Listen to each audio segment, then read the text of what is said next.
저는 제가 여러분과 함께 내 부모를 공경하라 하는 제목으로 은혜의 말씀을 나누고자 합니다. 5월은 가정의 달입니다. 가정이 주 안에서 믿음으로 하나 되고 하나님 사랑으로 서로 공경하는 역사가 넘치시기를 주 이름으로 축원합니다. 우리나라 노인복지법 제6조에 보면 이런 글이 있습니다. 부모에 대한 효사상을 앙양하기 위하여 매년 5월 8일을 어버이날로 한다. 내일이 5월 8일 아닙니까? 국가에서 지정을 했어요. 그래서 5월 8일을 매년마다 어버이날로 한다. 원래는 미국에서 마더스데이라고 어머니 날이 있어요. 그걸 우리나라에서도 따와가지고 어머니 날로 지냈는데 5월 8일. 아버지들이 가만히 생각하니까 억울하잖아. 아버지는 부모 아니냐? 이래가지고 형평성을 맞춘다 이래가지고 노인복지법에다가 딱 규정을 해서 이제는 어버이날로 정해진 거. 감사하시기 바랍니다. 이날은 미국에서부터 어머니 날은 카네이션을 달아주는 게 전통이었어요. 요즘은 카네이션을 잘 안 달아주고 이제는 점점 없어진답니다. 자, 우리나라 농촌, 시골은 어떻습니까? 아이들이 다 떠나고 어른들만 있어요. 그래서 어버이날은 어버이들끼리 모이자. 할아버지 할머니들끼리 모여가지고 어버이날 잔치를 자녀들이 베풀어 준 게 아니라 어른들끼리 서로 위로하고 뭐 한잔 하기도 하고 음식을 먹기도 하고 놀기도 하고 그런 날이 되었다고 말하는 것입니다. 북한은 11월 16일이 어머니의 날이고 우리 기독교 교회에서는 5월 둘째 주 일요일 다음 주가 교회력으로는 어버이 주일이 되기 때문에 아마 어버이 주일 때는 70세 이상 되는 분들에게 주실 선물을 다 준비하고 있답니다. 여러분, 자녀들 마음속에는 누구든지 부모를 효도해야 되는데 하는 부담감이 다 있어요. 지나고 나면 내가 효도를 못했구나. 나는 부모를 위해 한 게 뭐 있지? 하는 후회감도 다가옵니다. 저도 몇십 년 전에 부모님이 다 돌아가셨죠. 저희 어머님은 96세까지 살다 돌아가셨습니다.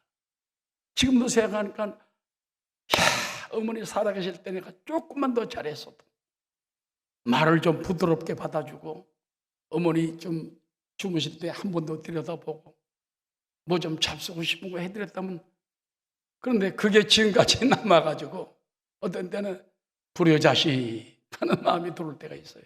이거는 다 자녀들 마음속에 다 있는 것입니다. 자, 오늘 성경은 우리에게 내 부모를 공경하라 하는 말씀을 통해서 우리가 내 부모에게 어떻게 효도해야 할 것인가 이거를 오늘 가르치고 있는 것입니다. 여러분, 많은 사람들은 효 그러면은 유교에서 나온 줄 알고 있어요. 그러나 유교보다 조금 빠른 것이 불교입니다. 그 불교보다 1000년 가까이 먼저 나온 것이 유교 불교보다 바로 구약 10계명의 출애굽기 20장 10계명에 나온 부모 공경입니다. 그래서 내 부모를 공경하라. 그럼 내가 내 생명의 길이라 하는 언약이 있다는 것입니다. 여러분, 우리가 이제 어버이날이라고 하면 자녀들이 좀 뭐 좀 안 보내주나? 따뜻한 전화라도 없나? 기다리는 것처럼 자녀들도 마찬가지예요. 어린이날이 되든지 뭐 생일이 되든지 하면 우리 아버지, 할아버지, 할머니 뭐 좀 어머니는 안 보내주나? 그런 생각을 하게 되는 것입니다. 우리가 가정의 달을 맞이하여 서로 한번 돌볼 수 있는 기회가 되시기를 주의 이름으로 축원합니다. 예수 믿는 것은 나 증거 많도다.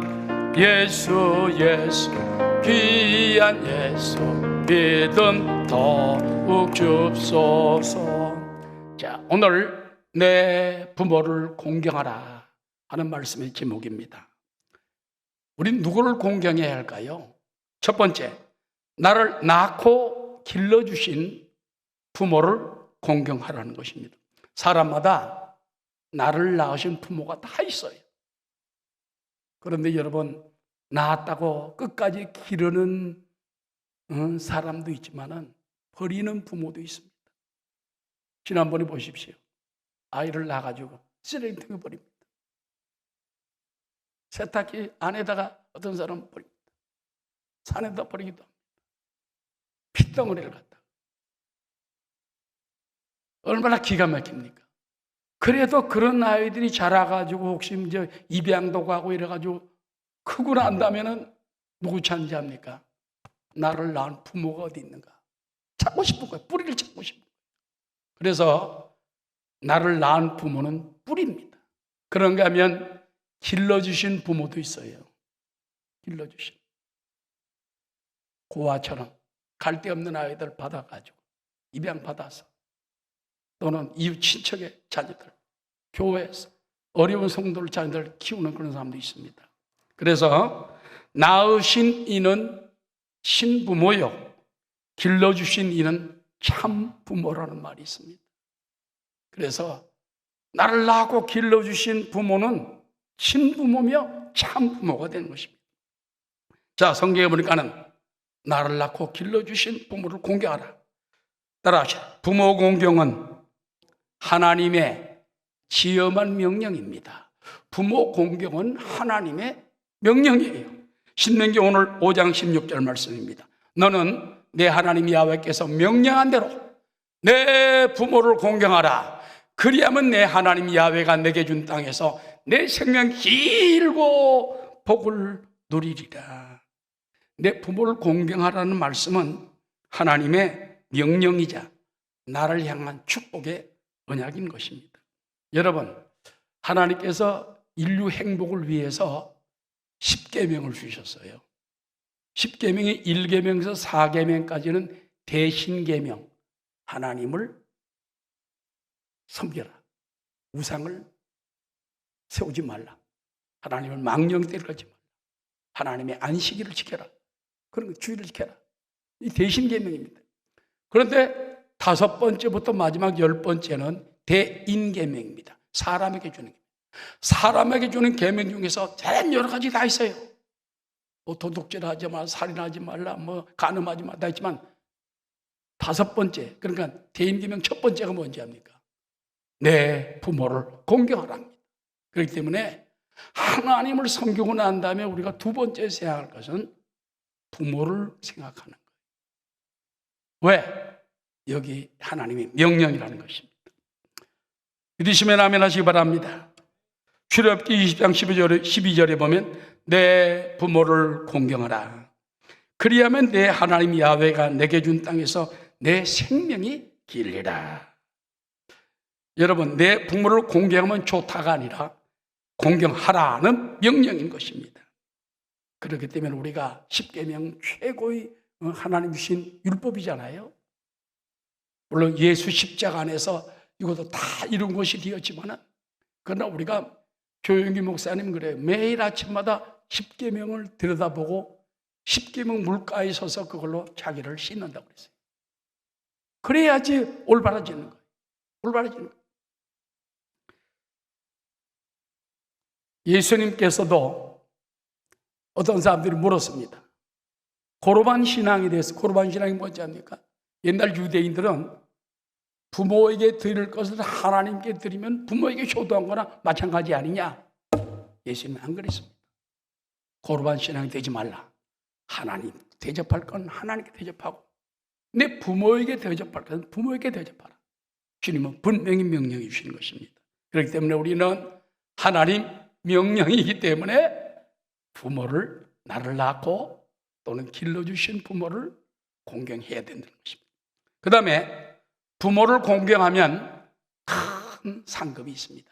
따라서 부모를 공경하면 하나님의 큰 상급이 있습니다. 신명기 5장 16절입니다. 너는 내 하나님 야훼께서 명령한 대로 내 부모를 공경하라. 그리하면 내 하나님 야훼가 내게 준 땅에서 내 생명이 길고 복을 누리리라. 에베소 6장 2절 내 아버지와 어머니를 공경하라. 이것은 약속이 있는 첫 계명이니 이로써 내가 잘되고 땅에서 장수하리라. 부모를 공경하면 하나님이 언약한 두 가지 상급이 있어요. 첫 번째, 네가 잘 된다. 부모 효도하면 잘 된대. 그렇기 때문에 우리 자녀들 기를 때에도 불효자식으로 키우면 하나님 앞에서 내가 문제가 되고 노후가 돼서 내가 또 손해봐요. 자녀를 효도로 키워놓으면 하나님께도 이 자녀들이 잘 되고 나에게도 축복이 되지 않습니까? 그렇기 때문에 효도시키는 거는 너 잘 되라고 시키는 거예요. 나 잘 돼. 나 섬기려고. 그래서 너 효도해. 어떤 때는 강제로 시킬 때도 있잖아요. 강제로. 우리 집사람 그런 거 싫어해. 근데 나는 때로는 강제로 시키고 싶을 때가 있어. 왜? 그래야 네가 복을 받잖아. 그래야 네가 잘 되는 거. 이게 하나님 언약이야, 언약.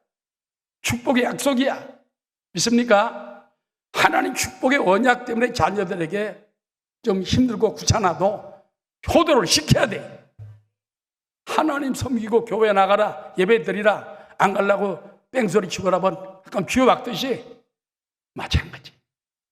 그와 같은 우리가 마음을 가지시기 바랍니다. 그 다음에 또 보면은 내 생명의 길이라 하는 장수의 축복이 있어요. 생명의 길.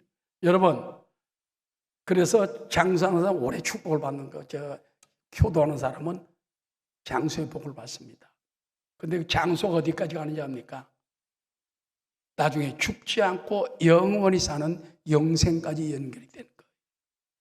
그래서 부모에게 효도하는 마음은 하나님의 명령이기 때문에, 이것도 하나의 율법이기 때문에, 이것도 하나님의 축복의 언약이기 때문에, 이거 복받는 길이고 자녀들이 잘 되고 나도 장수하는 길이기 때문에 우리가 그래서 부모에게 효도해야 된다는 것입니다. 또 한 가지가 있습니다. 따라 불효자에겐 심판과 형벌이 있습니다. 많은 사람들은 이거 뭐 효도하면은 괜찮지만 효도 안 해도 뭐 괜찮지? 아니에요. 성경에 보면 불효하는 자식들에게는 하나님이 심판하시, 하나님이 형벌을 내려. 그것도 한두 가지가 아닙니다. 여러분, 효도하면 잘 된다는 말은 두 가지밖에 없어. 심판하는 길은 많아요. 불효하다가 심판받은 구절이 성경에 많습니다. 자, 오늘 한번 먼저 우리가 알아야 될 것은요, 노아가 세 아들이 있잖아. 그런데 노아가 그냥 포도나무 열매를 길러가지고 그걸 잔뜩 따먹고 아마 숙성됐던 모양이지, 술에 취해가지고 벌거벗고 돌아놓았어요. 뭐 요즘 옷은 우리가 이렇게 옷을 이렇게 다 있잖아요. 끈에도 있잖아. 옛날에 끈도 없어. 그냥 겉옷은 딱 풀으면은 속옷이 나와요. 속옷 제끼면은 알몸이 나오는 거예요. 근데 그만 알몸을 옷을 술에 취해 벗어붙이고 잔 것 같아요. 그들이 세 아들 중에 함이라는 아들이 딱 들어왔다가 그걸 보나다 막 깔깔 웃으면서 형제들 해가지고 야 우리 아버지 뻘거벗었는데 별 볼 일 없더라. 뭐 우리와 똑같더라.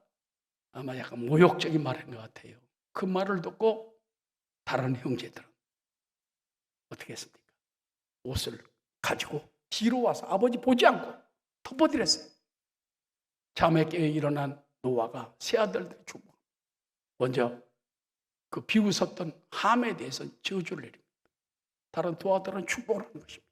여러분, 이런 걸 볼 때 하나님은 부모에게 대한 수치를 가려주고 부모님을 덮어주고 부모를 감싸주고 하는 자손에게는 반드시 상을 주지만은 허물을 들춰내고 욕하고 그런 사람은 안 됩니다. 제가 말이죠, 목회하면서 젊은 청년 내가 2번 뺨을 때린 적이 있습니다. 교회 청년입니다. 그래서 한 청년은 밤중에 교회 다니는 교회 청년인데 술을 마시고 둘이 왔어요. 한 사람 지금 신학교 졸업하고 목사가 됐지만은 술 먹고 들어오더니 교회 문 앞에 가서 소리 꼬리꼬리 지르는 거예요. 그래서 제가 이제 교회하고 사택하고 남미에 있었는데 나가봤습니다. 딱 나가보니까 술이 잔뜩 쥐어가지고. 그래서 내가 말을 들어줬어요. 그랬더니 목사님, 세상에 부모가 돼서 이럴 수가 있습니까? 자기 부모를 막 욕을 하는 거예요. 그러면서 막 너무 심한, 있는 힘을 다 뺨을 쫙 하게 됐어요. 30살 다 된 청년인데 쫙 소리나는 거예요. 야 임마 정신 차려. 너 부모에게 그럼 절대, 네가 다른 사람 욕, 나 욕해도 나는 안 그래. 그러나 네 부모 욕하는 건 안 돼. 응? 그 옆에서 보고 있던 신학생이 기절초풍을 하고 지금 아주 훌륭한 목사가 됐습니다. 그리고 또 한 사람 그런 적이 있어요. 부모를 욕하고 막 술 취했다고 그냥 그런 흠을 잡고 돌아다니는 건 참, 나도 목사지만 용서가 안 되더라. 그거는 다른 사람 절대 내가 때린 적이 없습니다. 내 자녀들도 정말 때리기 힘든데 그런 수가 있다는 것입니다. 자, 구약 성경에 말하는 불효의 유형을 보면 이런 게 있습니다. 부모를 경홀히 여기는 것이 바로 불효입니다. 신명기 27장 16절입니다. 그의 부모를 경홀히 여긴 자는 저주를 받을 것이라 할 것이요. 따라하시오. 모든 백성은 아멘 할지니라. 부모를 경솔히 여기고 우습게 여기고 아주 그냥 깔보고 그러면은 저주를 받을 것이요 하고 선포를 할 때 모든 백성들은 아멘 하라는 거예요. 그 다음에 부모를 구타하는 자녀는 저주를 받습니다. 출애굽기 21장 15절 자기 아버지나 어머니를 치는 자는 반드시 죽일지니라. 구약의 율법은요, 부모를 치고 구타하는 자녀는 끌어내서 온 동네 사람이 돌로 쳐 죽였어요. 이건 살리지 않았습니다. 그만큼 무서운 죄였어요. 그 다음에 부모를 저주하는 것도 죄입니다. 레위기 20장 9절 만일 누구든지 자기 아버지나 어머니를 저주하는 자는 반드시 죽일지니 그가 자기 아버지나 어머니를 저주하였은즉 그의 피가 자기에게 돌아가요. 그러니까 부모를 저주하면 내가 뭐가 돌아요? 죽음이 돌아요. 피가 돌아와요. 피가 돌아와요. 죽음의 사자가 돌아오는 거예요. 그렇기 때문에 우리가 부모에게 불평이 많습니다. 부모가 제대로 못 쳐준 거 많아요. 그래서 저주하기까지 말아야 된다는 거죠. 그 다음에 부모에게 순종치 않고 술에 잠긴 자, 이것도 저주를 받습니다. 신명기 21장 20절입니다. 다 함께 우리의 그 성읍 장로들에게 말하기를 우리의 이 자식은 완악하고 패역하여 우리 말을 듣지 아니하고 방탕하며 술에 잠긴 자라 하면 그 성읍의 모든 사람들이 그를 돌로 쳐 죽일지니 이같이 내가 너희 중에서 악을 취하라. 그리하면 온 이스라엘이 듣고 두려워하리라. 세상에 부모가 술 취하고 방탕한 자식을 갖다가 부모에게 순종치 않으면 끌어내요. 그리고 동네 사람에게 고변을 합니다. 이놈은 부모의 말에 거역하고 방탕하고 술에 잠긴 자다. 요즘 그러면 안 되죠. 옛날에 구약 율법은요, 온 동네 사람이 돌로 쳐서 반드시 죽이라고 그랬어요. 그렇기 때문에 지금은 율법 시대 아닙니다. 예수 십자가 위에 은혜의 시대. 은혜의 시대. 이런 것도 예수 십자가의 공로를 통해 가지고 다 우리가 은혜를 받으면 변화되는 거예요. 그렇게 살인자고 또 그렇게 정말 불효 자식들이라도 하나님 만나고 예수 믿고 변화됐고 성령 받으면 완전히 효자가 되는 것입니다. 그들을 위하여 하나님 만나도록 기도하는 여러분 되시기를 주의 이름으로 축원합니다. 예수 예수 믿는 것은 받은 증거 많도다. 예수 예수 귀한 예수 믿음 더욱 줍소서. 여러분, 우리는 부모가 나에게 준 사랑을 생각하며 공경하면 돼요. 부모에게 받은 사랑이 있잖아. 어릴 때 아무것도 모를 때 어머니가 나를 10달 동안 모태 품고, 어떤 분들은 우리 집 사람도 그냥 임신하면 밥을 못 먹어요. 거의 굶다시피 해. 어떻게 아이를 낳는지 모르겠어. 그런 엄마들도 많잖아. 예? 많잖아요. 고통스럽게 몸을 찢어 피를 흘리고 난, 그리고 기르고. 그런 부모의 사랑을 생각할 때 나도 피 흘린 어머님의 사랑, 아버지의 사랑을 생각해야 되겠다. 날 낳으시고 날 길러주시고 날 사랑하신 부모의 사랑을 생각하면 부모를 공경하지 않을 수 없다는 것입니다. 여러분, 부모의 사랑을 잘 받으면 자녀들이 깜짝 놀랄 만큼 훌륭하게 자랍니다. 아무리 나쁜 환경이라도. 실제적으로 12살 된 흑인 소년의 얘기가 있습니다. 어머니가 12살 때 돌아가시게 됐어요. 어머니 돌아가신 임종을 지키며 울고 있었는데 어머니가 돌아가시면서 아들에게 유언합니다. 아들아, 내게 남겨줄 것이 돈도 없고 집도 없고 아무것도 없구나. 그러나 너에게 내가 말씀 하나만 주겠다. 너 믿음, 소망, 사랑, 이 세 가지만 꼭 붙들고 살아. 이것이 내 인생의 보석이 될 것이다. 12살짜리가 믿음, 소망, 사랑, 어머니가 말씀으로 주신, 돌아가며 주신 거예요. 쓴 것도 아니야. 그걸 마음에 간직을 하고 삽니다. 그는 어머니 돌아가신 후에 할머니 집에 맡겨졌고 설상가상으로 이 아이는 소아마비 장애인이 됩니다. 거동이 불편해지게 움직입니다. 당시 흑인 인종차별이 심했습니다. 가난과 병마가 그를 괴롭혔지만 한 번도 꿈을 포기하지 것은 나는 믿음, 소망, 사랑에 하나님이 주신 보석이 있다. 그 보석을 가지고 나는 승리한다. 그는 흑인으로 최초로 1950년 노벨 평화상을 수상한 미국의 정치학자 랠프 번치 박사가 되었습니다. 그의 어머니의 가르침이 절망에 처한 아들에게 힘이 되었던 것입니다. 비록 어머님의 육신은 떠나가면서도 자녀에게 준 믿음, 소망, 사랑, 이것이 세상에 유명한 박사예요. 노벨 평화상까지 흑인 최초로 받게 하는 위대한 사람을 만들어 주었습니다. 박수 한번 합시다. 할렐루야. 여러분, 어머니의 사랑, 또 아버지의 사랑 큽니다. 세상에서 가장 아름다운 단어는 무엇일까? 영국 문화원 창립 70주년을 기념해서 비영어권 102개국 국민 4만 명을 대상으로 가장 아름다운 영어를 조사한 결과 그중에 1위가 mother, 어머니였어요. 두 번째가 아름다운 게 뭐냐? smile, 미소였습니다. 세 번째는 love, 사랑이었습니다. 네 번째는 freedom, 자유였습니다. 그 중에 평화는 11등. 아버지는 순서에 들지 못했대. 왜 그런지 모르겠어. 우리 애들도 그러는지. 그래서 가장 아름다운 이름은 어머니라는 거예요. 어머니. mother, 어머니.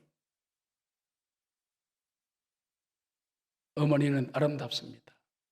그래서 아버지에 대한 노래는 많지 않은데 어머니에 대한 노래 많고 육신의 노래가 그렇습니다. 그런데 은혜 받고 나면 그때부터 이제 아버지 노래가 나오는 거예요.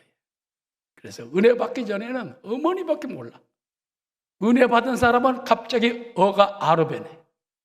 아버지 하나님을 찾기 시작하는 것입니다. 그래서 하나님 아버지를 만난 사람은 그때부터 아버지가 얼마나 중요한지 깨닫게 되는 거예요. 자, 우리 어머니의 마음 노래를 지은 양주동 작사, 이응열 작곡의 노래가 있습니다. 우리 1절, 2절만 우리 한번 불러볼까요? 나실제 괴로움 다 잊으시고 기를제 밤낮으로 애쓰는 마음. 나실제 괴로움 다 잊으시고 기르실제 밤낮으로 애쓰는 마음.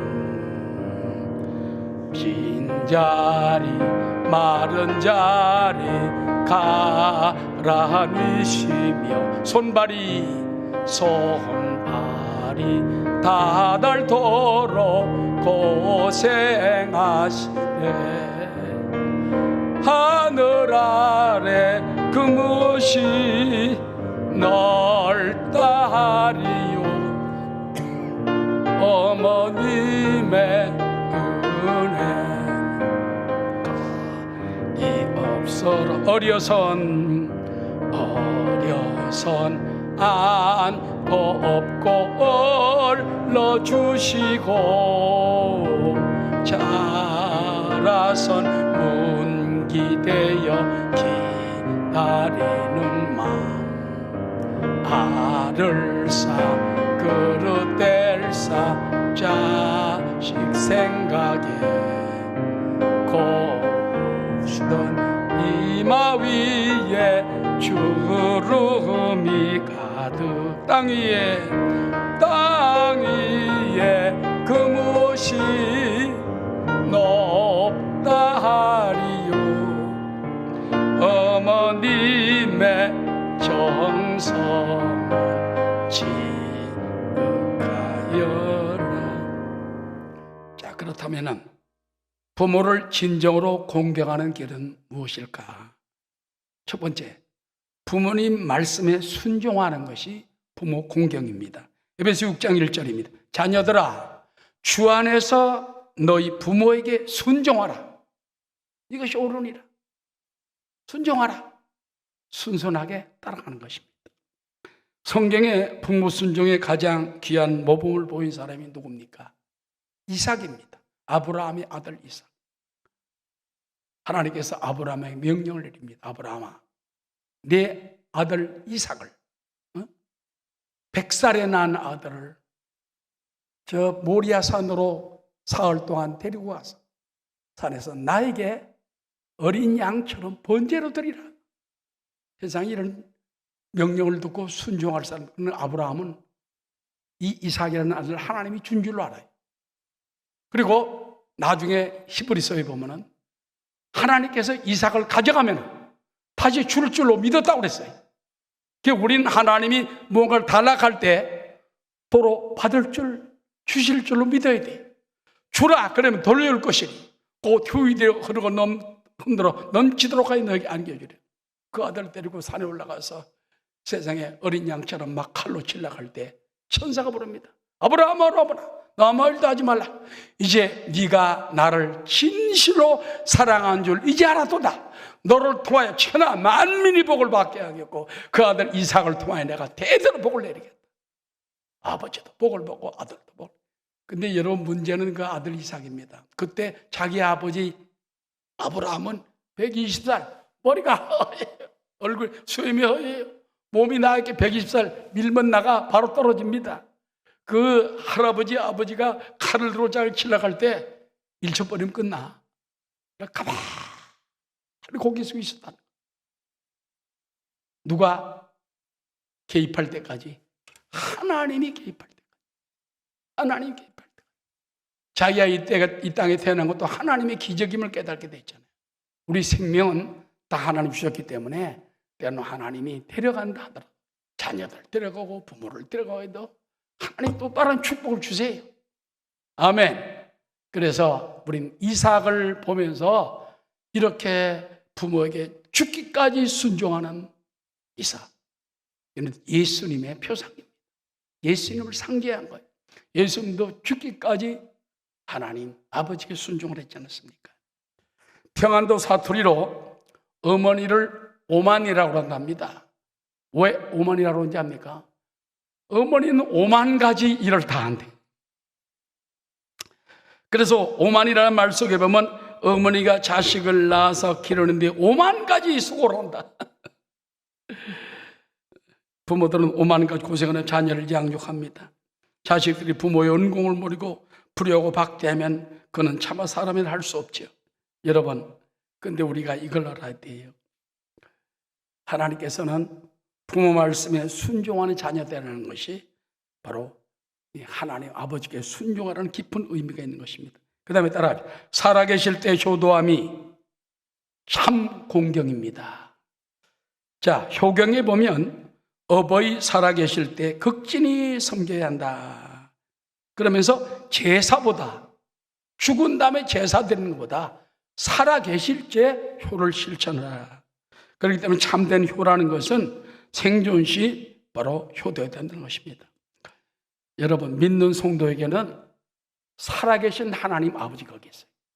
그렇기 때문에 내 육신의 부모가 떠나갈 때까지 나 이제 효도할 거 없어. 살아계신 하나님 아버지가 계셔.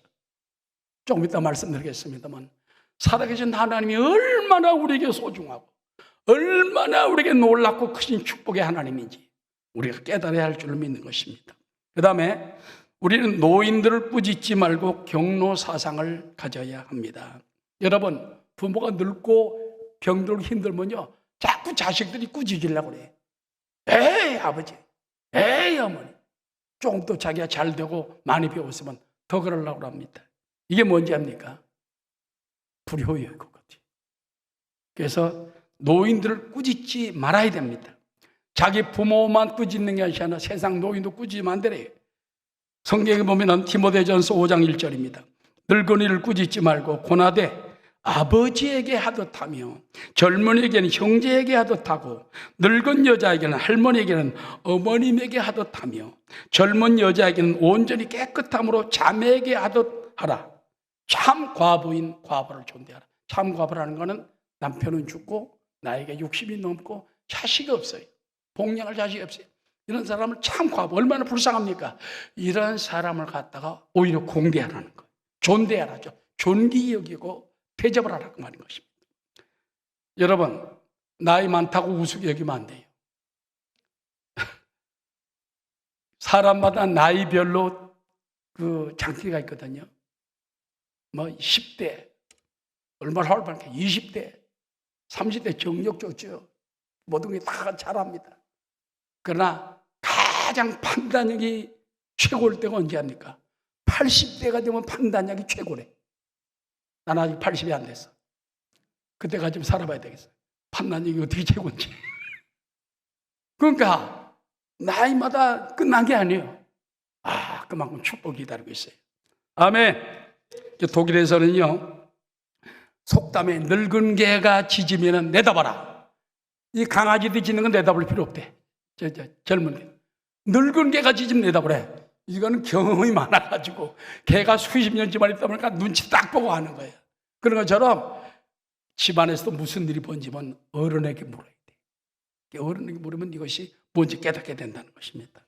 모든 노인들은 주님 섬기듯 하게 되며 그들로 자기 집에서 부모 보답을 배우게 된다는 것입니다. 자, 마지막 큰 세 번째입니다. 실천적 효의 방법을 우리가 늘 찾아봐야 돼요. 그래서 효를 갖다가 귀로만 알지 말고 조금 실천하면 이것이 나에게 축복이 되고 하나님 앞에 저주가 안 되고 내가 잘 되고 장수하는 길이 되고 나도 잘 되고 자녀도 잘 되고 형통하는 길이 되는 거예요. 저도 선후배 목사님들 쫙 봅니다. 자녀들 효도하게 잘 키운 이 집안을 보면 목사님들 보면은 자녀들이 잘 되면은 부모에게 효도를 잘해. 그렇게 잘 하더라고요. 그래서 효도 잘하는 자녀들이 잘 되고 또 잘된 자녀들이 부모에게 효도를 잘하는 걸 보았습니다.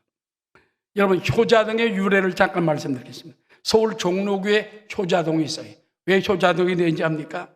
효소는 부부집에서 이제 시아버님하고 같이 자는데 조그마한 이제 손자가 같이 할아버지하고 잠을 자다가 할아버지가 잠버릇이 심했던 모양이에요.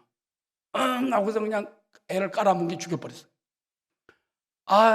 며느리가 딱 와서 보니까 아이가 깔려있는데 보니까 숨이 넘어갔네. 죽었네.